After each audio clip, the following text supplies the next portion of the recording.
Welcome to Kumari தெண்டல்.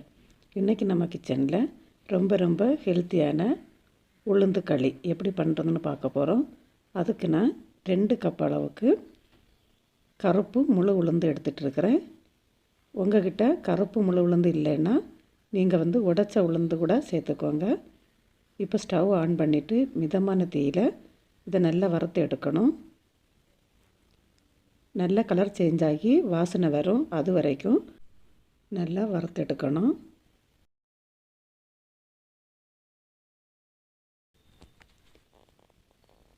இப்போ பாருங்கள், நல்ல கலரும் சேஞ்ச் ஆகி நல்ல வாசனையும் வருது.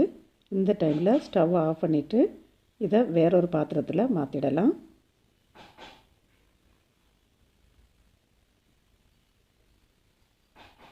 இப்போ இது ஆறட்டும்.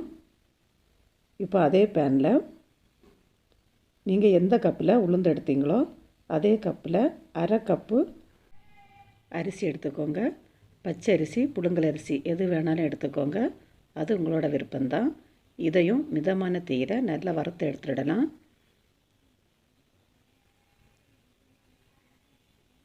நல்லா இந்த அளவுக்கு பொரிஞ்சு வரணும். பாருங்கள், இப்போ நமக்கு ரெடி ஆகிடுச்சு. இப்போ இதையும் அது கூட சேர்த்து ஆற வச்சிடலாம். இப்போ இது நல்லா ஆறட்டும். நல்லா ஆறினதுக்கப்புறமா இதை நம்ம பொடி பண்ணி எடுத்து வைக்கணும். இப்போ இது முழுமையாக ஆறிடுச்சு. இப்போ இந்த டைமில் நம்ம இதை ஒரு ஜாருக்கு சேர்த்துட்டு இதை அரைச்சி எடுத்துடலாம். நான் 2 டைம் மட்டும் இதை அரைச்சி எடுக்கிறேன். இப்போ இதை நல்ல நைஸாக அரைச்சி எடுத்துடலாம். எந்த அளவுக்கு நைஸாக அரைக்க முடியுமோ அந்த அளவுக்கு நைஸாக அரைச்சி எடுத்துக்கோங்க. இப்போ இதை ஒரு பாத்திரத்தில் மாற்றிடலாம்.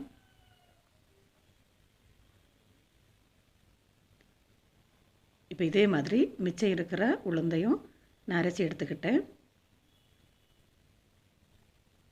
இப்போ இது நல்லா ஆற விட்டுட்டு நல்லா ஆறினதுக்கப்புறமா இதை ஒரு ஏர்டைட் பாக்ஸ் கண்டெய்னர்லாம் போட்டு வச்சிட்டிங்கன்னா ரொம்ப நாளைக்கு கெடாமல் இருக்கும். உங்களுக்கு எப்போ வேணுமோ அப்போ நீங்கள் எடுத்து யூஸ் பண்ணிக்கலாம்.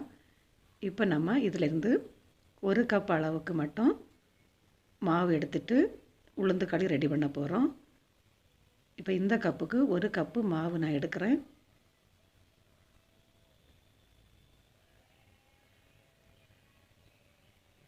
இப்போ இந்த மாவை எந்த பாத்திரத்தில் நம்ம களி பண்ணுறோமோ அந்த பாத்திரத்தில் இதை சேர்த்துக்கலாம்.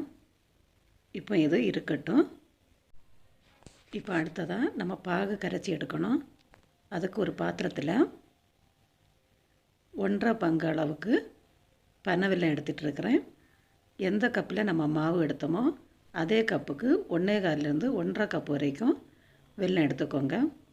இப்போ இதில் 2 கப் அளவுக்கு தண்ணி சேர்த்துக்கலாம். சேர்த்துட்டு இதை கரைச்சி எடுத்துக்கிட்டால் போதும்.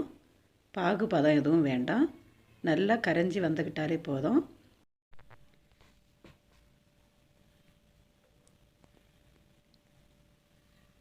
இந்த அளவுக்கு கரைஞ்சி வந்தாலே போதும், ரொம்ப பாகு பதம் எதுவும் வேண்டாம். இப்போ ஸ்டவ்வை ஆஃப் பண்ணிவிட்டு இதை வடிகட்டி நம்ம எடுத்து வச்சிட்டு இருந்த உளுந்து மாவில் சேர்த்துடலாம். வடிகட்டிட்டு சேர்த்துக்கோங்க. ஏன்னா இதில் கல், மண், தூசி எல்லாம் இருக்கும். அதனால் இந்த மாதிரி ஃபில்ட்ரு பண்ணிவிட்டு இதில் சேர்த்துக்கோங்க. சேர்த்ததுக்கப்புறமா ஒரு கரண்டி இல்லைன்னா விஸ்கு வச்சுட்டு இதை நல்லா கலந்து விட்டுக்கோங்க. கட்டிகள் இல்லாமல் நல்லா இதை மிக்ஸ் பண்ணி விட்டுக்கலாம்.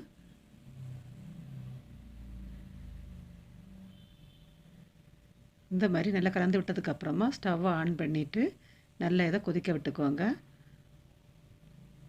ஒரு 2-3 நிமிஷத்துலேயே நல்லா இறுகி வரும் பாருங்கள்.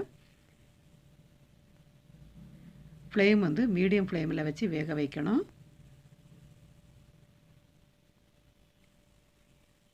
இப்போ களி கொஞ்சம் இறுகி வந்துட்டு இருக்குது. இந்த டைமில் நம்ம எண்ணெய் சேர்க்கணும். நீங்கள் எந்த கப்பில் மாவு எடுத்தீங்களோ அதே கப்புக்கு அரை கப் அளவுக்கு நல்லெண்ணெய் எடுத்துக்கோங்க.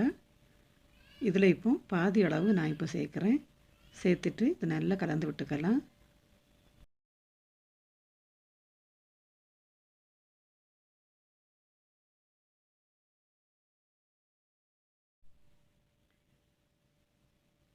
பாருங்கள், இப்போ நம்ம சேர்த்துட்டு இருந்த எண்ணெய் எல்லாம் நல்லா உறிஞ்சி திரும்பவும் களி வந்து கெட்டியாக ஆரம்பிச்சிட்டு இருக்குது. இந்த டைமில் நம்ம மிச்சம் இருக்கிற எண்ணெயும் சேர்க்கணும். சேர்த்துட்டு இதை திரும்பவும் நல்லா கலந்து விட்டுக்கோங்க. நீங்கள் இன்னும் நம்ம சேனலை சப்ஸ்கிரைப் பண்ணலைன்னா குமரித்தண்டல் சேனலை சப்ஸ்கிரைப் பண்ணிக்கோங்க. மறக்காமல் பக்கத்தில் இருக்கிற பெல் ஐக்கானையும் கிளிக் பண்ணிக்கோங்க. அப்போ தான் நான் போடுற ஒவ்வொரு வீடியோவும் உடனுக்குடன் உங்களுக்கு வந்து சேரும். பாருங்கள், இப்போ நமக்கு கிட்டத்தட்ட களி ரெடி ஆகிடுச்சு. நம்ம சேர்த்துட்டு இருந்த எண்ணெய் எல்லாம் நல்லா உறிஞ்சி ஒரு அல்வா பதத்துக்கு வரும். பாருங்கள், பேனில் ஒட்டாமல் களி வரும். இதுதான் கரெக்டான பதம். அவ்வளவுதாங்க, கருப்பு உளுந்து களி ரெடி ஆகிடுச்சு. நீங்களும் இதே மாதிரி ட்ரை பண்ணி பார்த்து எப்படி இருந்துச்சுன்னு உங்களோட ஃபீட்பேக்கை கமெண்டில் சொல்லுங்கள். மீண்டும் இன்னொரு ரெசிபியோடு உங்களை சந்திக்கிறேன். நன்றி, வணக்கம்.